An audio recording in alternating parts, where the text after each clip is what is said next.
Lehmät oli jo lypsetty, maidot tonkissa, ja isä valmistautui viemään ne maantien varteen maitolaiturille, josta maitoauto hakisi ne. Mika heräsi kavioiden kopseeseen ja nousi ylös. Hän laittoi vaatteet päälleen, otti syötävää keittiön pöydältä ja meni ulos.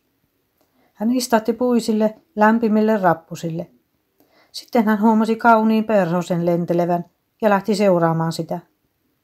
Se liihotti kukkapenkeissä kukasta kukkaan, mutta pysähtyi lopulta erääseen niin pitkäksi aikaa, että isä kerkisi tulla takaisin. Myöhemmin päivällä Mika seurasi toisenlaista perhosta, ja se näytti etsivän tietynlaista kukkaa.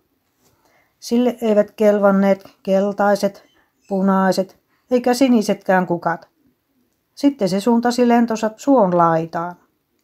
Sen reunamilla kukki valkoisenaan suopursu. Sinne perhonen laskeutui ja näytti tyytyväiseltä.